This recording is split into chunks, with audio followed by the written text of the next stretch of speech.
आप दोस्तों, good evening. आज हम बात करने वाले हैं एक ऐसी मुद्दे की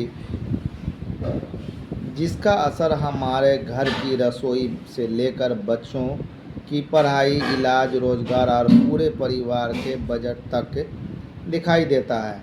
और वह मुद्दा है बढ़ती महंगाई। महंगाई सिर्फ बाज़ार में बढ़े हुए दाम का नाम नहीं है दोस्तों।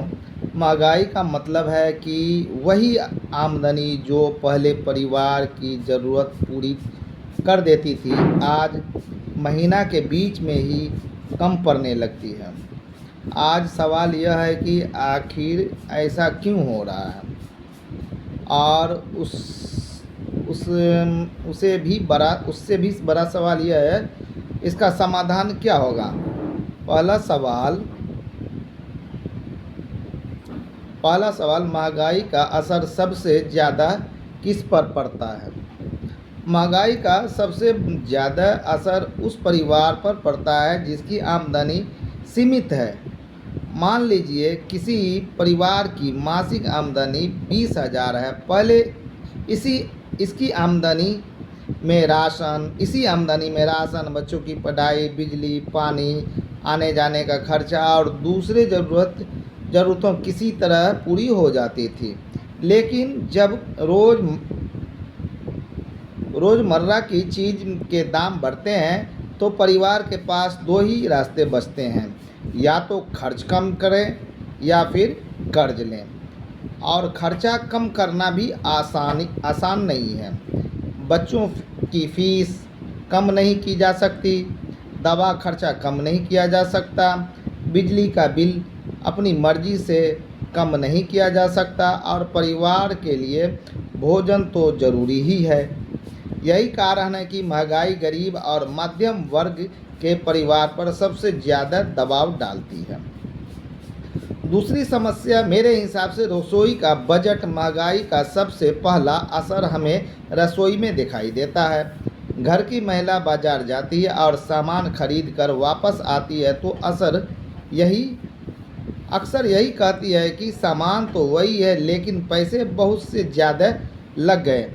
दाल, तेल, सब्जी, मसाले, दूध, अंडे, फल और दूसरी ज़रूरी चीज़ों के दाम बढ़ने से परिवार का मासिक रिजल्ट बिगड़ जाता है। कई परिवार मजबूरी में अपनी ज़रूरतों में कटौती करना स्टार्ट कर देते हैं। जहां पहले महीने में कई बार फल खरीदे जाते थे, वहीं अब कम हो जाते हैं। जहां पहले अच्छी गुणवत्ता की चीज़ें खरीदी जाती थी, वही अब कम हो जाती है। वहाँ अब सस्ते चीज़ों का चुनाव करना मजबूरी हो जाता है। ये सिर्फ आर्थिक समस्या नहीं है, इसका असर परिवार के पोषण और जीवन की गुणवत्ता पर भी पड़ सकता है। तीसरा असर ये होता है दोस्तों, बच्चों की पढ़ाई। महंगाई का असर सिर्फ खाने पीने तक सीमित नहीं होता, बच्चों की पढ़ाई भी महंगी होती जा रही है। स्कूल फीस, किताबें, कॉपी, यूनिफॉर्म, स्टेशनरी, आने जाने का खर्चा, इन सब का बोझ परिवार के बजट पर भारी पड़ता नज़र आता है। एक गरीब परिवार चाहता है कि उसका बच्चा अच्छी शिक्षा प्राप्त करे, लेकिन जब आमदनी सीमित हो और खर्च लगातार बढ़ता जाए तो माता पिता के सामने मुश्किल सवाल खड़ा हो जाता है। घर चलाएं या बच्चों की पढ़ाई पर ज़्यादा खर्च करें। हमारे लिए यह चिंता का विषय होना चाहिए, क्योंकि किसी भी देश का भविष्य उसके बच्चों की शिक्षा से जुड़ी होती है। चौथा असर, इलाज का खर्चा। महंगाई एक गंभीर असर स्वास्थ्य पर भी पड़ता है। अगर किसी परिवार से अचानक कोई बीमार पड़ जाए तो डॉक्टर की फीस, जांच और दवाइयों का खर्चा परिवार की आर्थिक स्थिति को हिला देती है। कई गरीब परिवार बीमारी को टालने की कोशिश करते हैं, क्योंकि उन्हें डर होता है कि इलाज का खर्चा कैसे पूरा होगा। इसीलिए ज़रूरी है कि आम लोगों को सस्ती और अच्छी स्वास्थ्य सुविधा मिलनी चाहिए। सरकारी अस्पतालों में सुविधा बेहतर हो और ज़रूरी दवाओं आसानी से उपलब्ध हो जाए। पांचवा सवाल मेरे हिसाब से दोस्तों, आमदनी कितनी बढ़ रही है। अब सबसे ज़्यादा महत्वपूर्ण सवाल ये है, अगर महंगाई बढ़ रही है तो क्या आम आदमी की आमदनी भी उसी गति से बढ़ रही है। अगर किसी व्यक्ति की कमाई मान लीजिए 15,000 है और उसके खर्चा लगातार बढ़ रहे हैं, तो केवल यह कहना पर्याप्त नहीं होता है कि बाज़ार में सामान उपलब्ध है।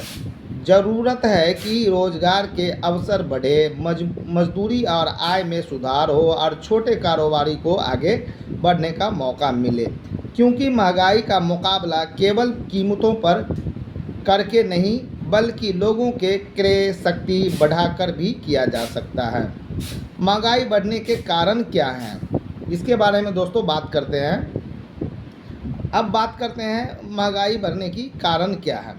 महंगाई के पीछे कई कारण हो सकता है। उत्पादन की लगातार बढ़ना, ईंधन परिवहन की लगातार वहन, मौसम का असर, आपूर्ति में कमी, बाजार में मांग और आपूर्ति का अंतर और कुछ मामलों में जमाखोर या बिचौलियों की भूमिका। इसीलिए किसी एक व्यक्ति का एक संस्था से पूरी तरह जिम्मेदार ठहराने के बजाय समस्या को पूरी तरह समझना जरूरी होता है।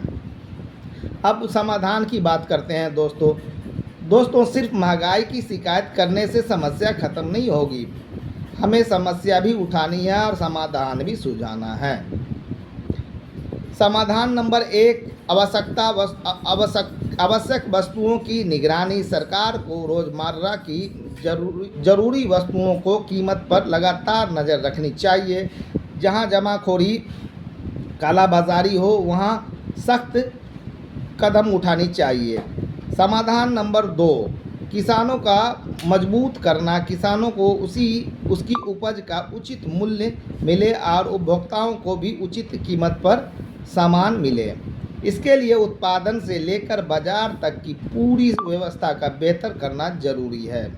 अगर किसान और ग्राहक के बीच बहुत ज़्यादा बिचौलियों होंगे तो दोनों प्रभावित हो सकते हैं। समाधान नंबर 3, रोज़गार बढ़ाना। महंगाई से निपटने का सबसे मजबूत तरीका है लोगों की आमदनी बढ़ाना। सरकार और निजी क्षेत्रों को नए रोजगार पैदा करने चाहिए। छोटे कारोबारियों और दुकानदारों को आसान ऋण, प्रशिक्षण और बाजार उपलब्ध कराया जाना चाहिए। युवाओं के लिए कौशल विकास और रोजगार के अवसर बढ़ने चाहिए। समाधान नंबर 4, शिक्षा और स्वास्थ्य पर राहत और मध्य वर्गों के परिवार के लिए शिक्षा और स्वास्थ्य का खर्चा करना चाहिए, बहुत ज़रूरी है। क्योंकि अगर परिवार का बड़ा हिस्सा इन 2 चीज़ों पर खर्च कर देगा तो बाकी ज़रूरतों के लिए पैसा कम पड़ जाएगा। समाधान नंबर 5, आम आदमी की आवाज़ एक बहुत महत्वपूर्ण समाधान है। जनता की आवाज़ को मजबूत करना। अगर किसी इलाके में ज़रूरी सामान की कीमत बहुत ज़्यादा है तो लोग मिलकर प्रशासन तक अपनी समस्या पहुंचा सकते हैं, लेकिन शिकायत के साथ सही जानकारी और प्रमाण भी होना चाहिए। आखिर में एक सवाल आपसे, क्या महंगाई सिर्फ सरकार की समस्या है? आखिर में एक सवाल आपसे, क्या महंगाई सिर्फ सरकार की समस्या है?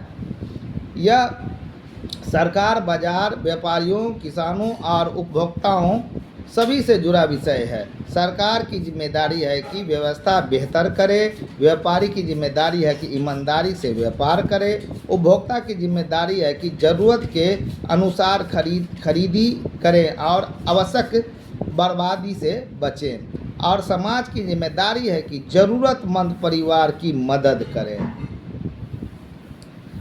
दोस्तों, महंगाई पर सिर्फ राजनीति नहीं, गंभीर चर्चा जरूरी है। हमें सवाल पूछना चाहिए, आम आदमी की आय कैसे बढ़ेगी, रोजगार कैसे बढ़ेगा, जरूरी वस्तुओं सस्ती और आसानी से उपलब्ध कैसे कराए जाएंगे, किसान को उचित कीमत और उपभोक्ताओं को उचित बाजार मूल्य कैसे मिलेंगे, और सबसे ज़रूरी अहम ये है दोस्तों, हम ऐसे भारत कैसे बनाएंगे, हम ऐसा भारत कैसे बनाएं जहां किसी परिवार को महंगाई के कारण अपने बच्चों की पढ़ाई या ज़रूरी इलाज से समझौता न करना पड़े। याद रखिए, समस्या उठाना ज़रूरी है, लेकिन समाधान सुझाना उससे भी ज़्यादा ज़रूरी है।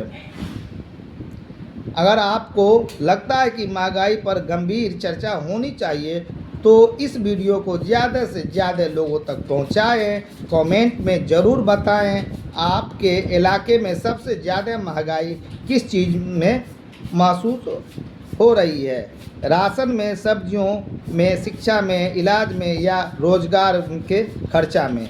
आपकी आवाज़ ही इस चर्चा को आगे बढ़ाएगी। धन्यवाद दोस्तों। तो मेरे यहाँ सबसे ज़्यादा महंगाई अभी चीनी जो पहले 45-50 था, अभी एकाएक 70-75-80 हो गया है। लेकिन गन्ना उत्पादन में इथेनॉल की कमी से सरकार कह रही थी जो पेट्रोल किसी से लेना नहीं पड़ेगा, हम गन्ने से जो है से इथेनॉल बनाएंगे या उससे जो है से हम ये पेट्रोल बनाएंगे। इसका ये कारण हो गया जो अब हमको आयात ये चीनी जो है वो आयात दूसरे देशों से करना पड़ रहा है। एक तरफ तो हम कह रहे हैं जो आत्मनिर्भर बनेंगे अपने ये इंडिया में, अपने देश में ही जो है से हम पेट्रोल की कमी को पूर्ति करेंगे, लेकिन दूसरे तरफ देख लीजिए वही चीनी जो है कहीं दूसरे देश से आयात करना पड़ता है। वीडियो कैसा लगा दोस्तों, आप लाइक करेंगे, शेयर करेंगे, फॉलो करेंगे। इन्हीं शब्दों के साथ मैं आपसे अलविदा करना चाहता हूँ। चलिए, अल्लाह हाफिज़।